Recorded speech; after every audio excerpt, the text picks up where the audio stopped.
Di sini saya akan menyebutkan bagian-bagian rangka panggul. Bagian rangka panggul itu terdiri menjadi 3 bagian tulang besar. Yang pertama ada os coccyx, os sacrum, dan os coccygeus. Nah, di bagian os coccyx itu terbagi menjadi 3 lagi. Yang pertama ada os ilium, os ischium, dan os pubis.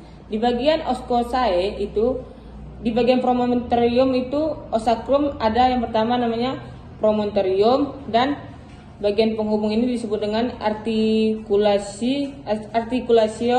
sacralis. Nah, di bagian os coccyx itu ada yang di bagian atas ini disebut dengan crista iliaca. Nah, yang di bagian depan menonjol ini disebut dengan spina iliaca anterior superior, dan di bagian bawahnya ini disebut dengan spina iliaca anterior inferior. Nah, yang di bagian bulat mangkok ini disebut dengan acetabulum, dan yang bagian melingkar ini disebut dengan foramen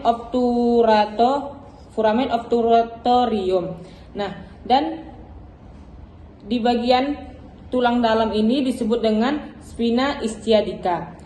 Dan di bagian os pubis itu disebut dengan symphysis pubis, dan yang berbentuk seperti segitiga ini disebut dengan arcus pubis, dan ini disebut dengan tuberculum pubis. Di sini saya akan menyebutkan bagian-bagian dari kepala bayi. Nah, yang pertama itu ada os frontal, setelah itu os parietal, os temporal, dan os occipital. Nah, setelah itu terdapat sutura di bagian kepala bayi. Nah, yang pertama ada sutura frontalis, sutura coronalis, sutura sagittalis, dan sutura lambodalis. Nah, di bagian kepala bayi terdapat 2 ubun-ubun besar. Yang pertama ada yang disebut dengan fontanella mayor atau ubun-ubun besar, dan fontanella minor disebut dengan ubun-ubun kecil.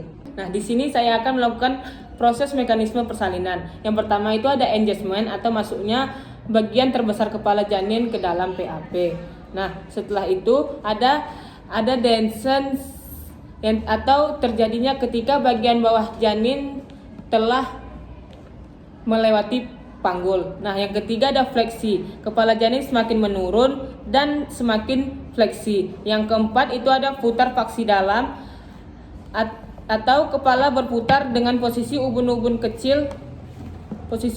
kecil berada di bawah simfisis. Yang kelima ekstensi kepala atau proses pengeluaran kepala bayi dimulai. Nah, yang keenam putar faksi luar atau proses berputarnya kepala menyesuaikan ke posisi bagian semula. Nah, yang ketujuh ada eksekusi pengeluaran. Bahu atas dan bahu bawah dilanjutkan dengan pengeluaran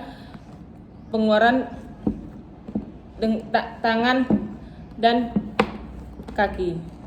Nah, selesai. Terima kasih, sekian.